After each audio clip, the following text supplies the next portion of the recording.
तो पिछले वीडियो में हमने स्ट्रक्चर ऑफ एटम में ये जो बेसिक चीज़ें होती हैं जैसे इलेक्ट्रॉन, प्रोटॉन, न्यूट्रॉन और जो थॉमसन्स मॉडल है वो हमने कर लिया था। बाकी अब आगे हम करने वाले हैं रदरफोर्ड और बोर मॉडल इस वीडियो में। तो जिसने वो वीडियो नहीं देखी उसे देख लेना। बाकी चलो शुरू करते हैं इस वीडियो को।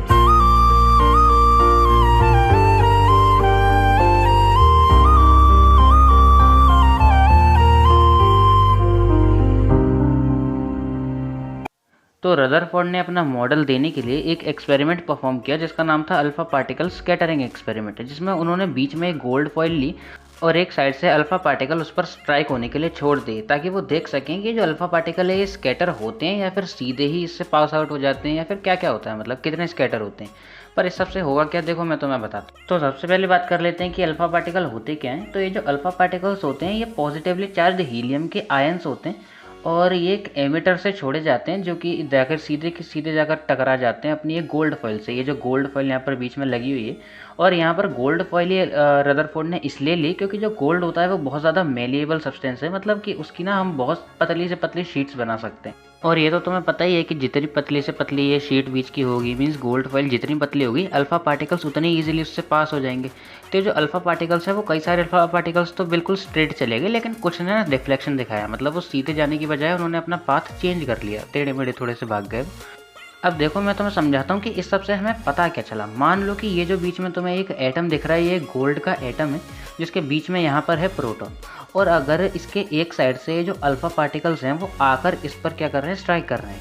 तो बहुत सारे जो अल्फा पार्टिकल्स हैं, देखो अगर कोई अल्फा पार्टिकल्स इस खाली स्पेस में से मूव करेगा, एटम के अंदर की खाली स्पेस में से, तो वो तो जो है सीधा ही यहाँ पर चला जाएगा बिल्कुल। और कुछ जो है वो डिफ्लेक्ट हो जाएंगे अगर वो इस प्रोटॉन के पास से मूव करेंगे, तो मतलब प्रोटॉन की वजह से, क्योंकि देखो प्रोटॉन भी पॉजिटिवली चार्ज होता है और अल्फा पार्टिकल्स भी पॉजिटिवली चार्ज होते हैं, तो ये डिफ्लेक्शन शो करते हैं यहाँ पर। अब इस एक्सपेरिमेंट के बाद पता क्या चला हमें, देखो वो देखते हैं। तो सबसे जो पहली चीज़ हमें पता चली वो तो ये थी कि जो ज़्यादातर मतलब most of the alpha particles थे वो तो बिना डिफ्लेक्शन के ही सीधे के सीधे पास हो गए बिल्कुल इस गोल्ड फॉइल से। और जो दूसरी चीज़ हमें पता चली वो ये थी कि जो कुछ मतलब कुछ ही अल्फ़ा पार्टिकल्स हैं, देखो ज़्यादातर तो स्ट्रेट ही जा चुके हैं उसमें से, और कुछ अल्फ़ा पार्टिकल्स ऐसे हैं जो कि डिफ्लेक्ट हो गए हैं इस बीच के इस न्यूक्लियस की वजह से, लेकिन वो डिफ्लेक्शन भी काफ़ी स्मॉल एंगल से हुई है। स्मॉल एंगल का मतलब जैसे देखो मैं तुम्हें समझाता हूँ, जैसे देखो मैं एक एग्जांपल से समझाता हूँ। मान लो यहाँ पर ये जो गोल्ड का एक एटम है जिसके बीच में यहाँ पर एक न्यूक्लियस। अभी जो अल्फ़ा पार्टिकल है जाना तो कुछ इस तरीके से स्ट्रेट चाहिए था, बट ये हो जाता है डिफ्लेक्ट। तो इन दोनों लाइंस के बीच में एक डिफ्लेक्शन का एंगल बनता है, मतलब कि जिसको हम कुछ भी नाम दे सकते हैं। अब वो जो एंगल है वो काफ़ी छोटा है, मीन्स ये जो डिफ्लेक्ट हुए थे ये भी काफ़ी कम एंगल से हुए थे, थोड़ी बहुत मतलब डिफ्लेक्ट हुए थे।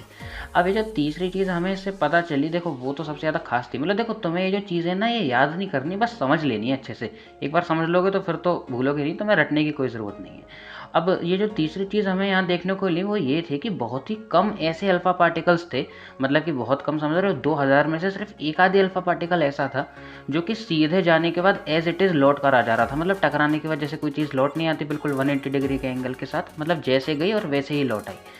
तो ये जो चीज़ है ये मैं तुम्हें एक एग्जांपल से दिखाता हूँ कि जैसे मतलब कि 180 डिग्री डिफ्लेक्शन का क्या मतलब है यहाँ पर। तो मान लो कि एक एटम से एक अल्फ़ा पार्टिकल जो है वो जाकर स्ट्राइक करने वाला है। अब ये जो पीछे मैंने बनाया है ये एटम है और इसके बीच में है इसका न्यूक्लियस। तो ये जाना तो चाहिए था ऐसे स्ट्रेट, बट ये टकराने के बाद एज इट इज़ ऐसे लौट कर आ जाता है। तो इन दोनों लाइन्स के बीच के जो एंगल बनता है ये 180 डिग्री का यहाँ पर बनता है। तुम्हारी एनसीईआरटी की बुक में लिखा है कि ये 180 डिफ्लेक्शन वाले 1200 में से सिर्फ एक आधा एटम था, लेकिन वो चीज़ गलत है, और भी कम थे। मतलब ये 2000 में से लगभग एक आधी एटम था जो इस तरीके से लौट कर आ रहा था। अब देखो इन सारी चीज़ों से हमें पता क्या चला, मतलब कि ये एक्सपेरिमेंट हुआ, इसके इतने सारे मतलब हमें ऑब्जर्वेशंस देखने को मिले, बट इससे हम क्या कंक्लूजन निकालें, इससे हमें क्या पता चल सकता है इस एटम के बारे में, मतलब इस एटम के इस मॉडल के बारे में। देखो मैं तुम्हें समझाता हूँ इसके एक एक पॉइंट से हमें क्या क्या जानकारी जो है मिली है यहाँ पर।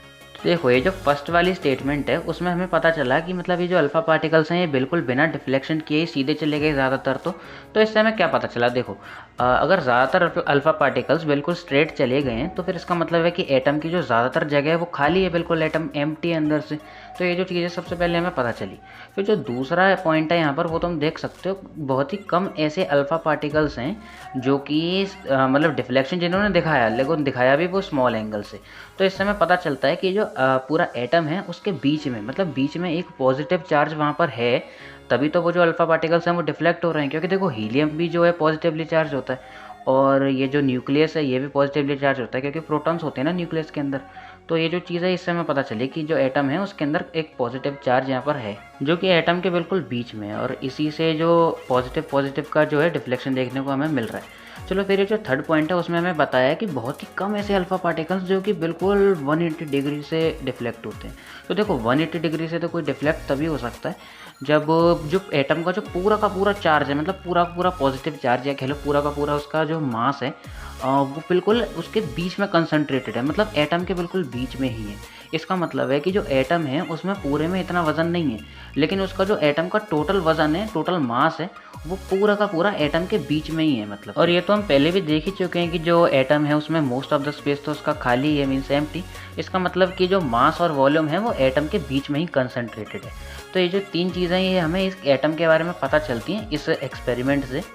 तो अब फाइनली देख लेते हैं कि इन सारी चीज़ों से जो भी एक्सपेरिमेंट हुआ है हमें क्या पता चलता है इस एटम के बारे में, मतलब कि ये जो इसका मॉडल है फाइनली कैसा होने वाला है, हम फाइनल बात करने वाले हैं। तो इससे हमें पता चलता है कि ये एटम के बीच में एक पॉजिटिवली चार्ज सेंटर है जिसको हमने नाम दिया है यहाँ पर न्यूक्लियस, और एटम का जितना भी मास है वो वहीं पर कंसनट्रेटेड है, मतलब कि जो भी मास है वो उसी न्यूक्लियस के अंदर है, जो एटम का जितना भी मास है टोटल।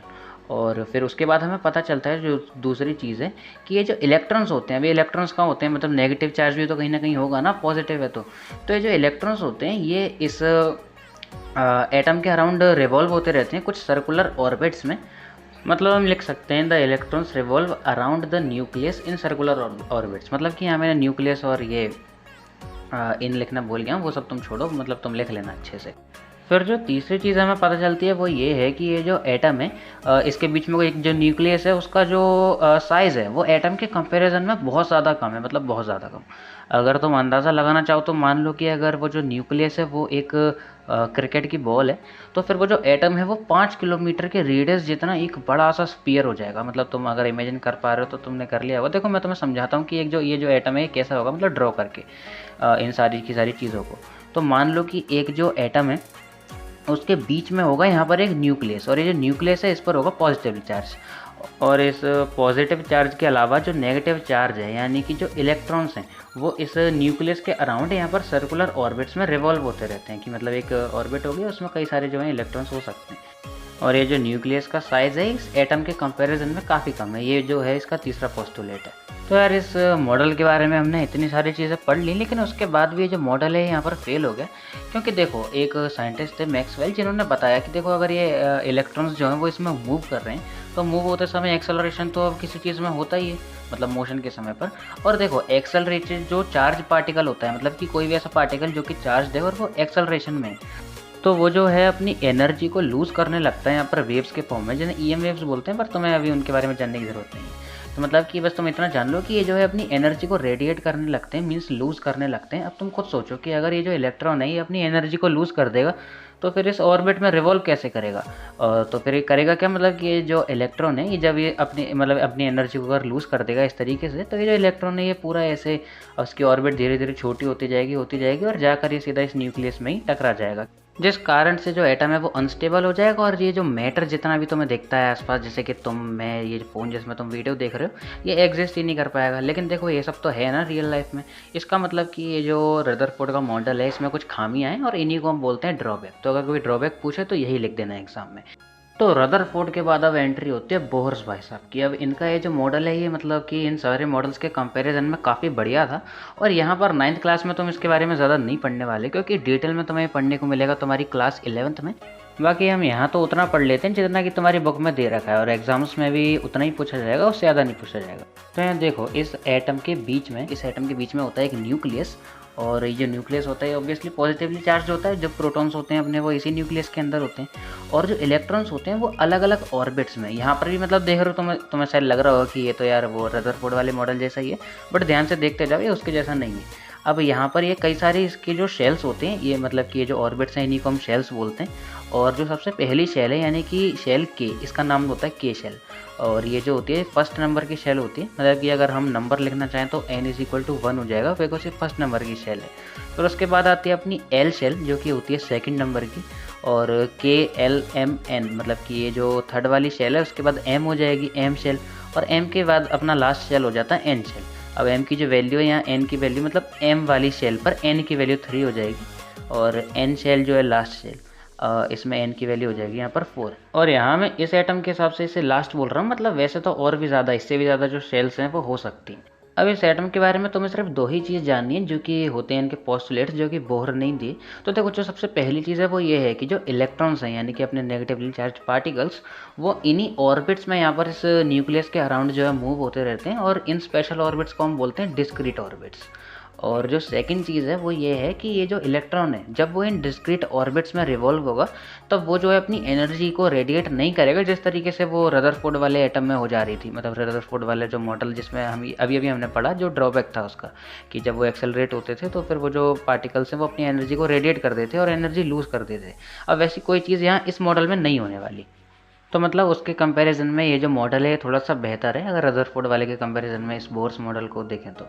और अब चलो, अब इसके बारे में बात कर लेते हैं कि जो हर एक शेल है उसमें जो इलेक्ट्रॉन्स हैं वो किस तरीके से डिस्ट्रीब्यूट होंगे, जिसको हम इलेक्ट्रॉनिक कन्फिग्रेशन भी बोलते हैं अगर तुम्हारे लेवल पर बात करें तो इसके लिए एक फॉर्मूला होता है 2n², जिसमें जो n की वैल्यू है वो 1, 2, 3 कुछ भी हो सकती है, मतलब कि वो शेल्स के हिसाब से अलग अलग वेरी करेगी। मतलब देखो, मैं तुम्हें समझाता हूँ। मान लो अगर ये फर्स्ट सेल है k शेल, और इसके हमें इलेक्ट्रॉन्स निकालने हैं कि मैक्सिमम इसमें कितने इलेक्ट्रॉन्स जो है ये होल्ड कर सकती है। तो इस n की वैल्यू में हम 1 पुट कर देंगे, क्योंकि देखो k शेल में मैंने तुम्हें पहले समझाया था n की वैल्यू यहाँ 1 होती है, वो चीज़ मैंने इसीलिए तुम्हें बताई थी। तो इस फॉर्मूले में 1 की वैल्यू पुट करेंगे तो देखो 1 का स्क्वायर क्या होता है, 1 ही होता है, और 1 को 2 से मल्टीप्लाई करने पर 2 इलेक्ट्रॉन्स यहाँ पर आ जाएंगे। मतलब ये जो पहली शेल है इसमें 2 इलेक्ट्रॉन्स हो सकते हैं। फिर अगर बात करें सेकंड शेल की, तो सेकंड शेल है अपनी ये जो एल शेल। अब एल शेल में अगर तुम देखो तो फिर एन की वैल्यू जो है 2 है, क्योंकि सेकंड शेल है, और 2 का स्क्वायर होता है यहाँ पर 4, और 4 2 ज़ा 8, यानी कि 8 इलेक्ट्रॉन्स ये जो है कैरी कर सकती है। मतलब मैं कैरी कर रहा हूँ, होल्ड कर सकती है। फिर इसी तरीके से अगर बात करें ये जो एम शेल है, एम शेल यानी कि जो थर्ड शेल है, तो देखो वहाँ जो एन की वैल्यू है वो 3 हो जाएगी। अब इस मतलब कि यहाँ पर जो है 3 वैल्यू हम डायरेक्टली पुट करके देख लेते हैं कि कितने इलेक्ट्रॉन्स इसमें आ सकते हैं मैक्सिमम टू मैक्सिमम।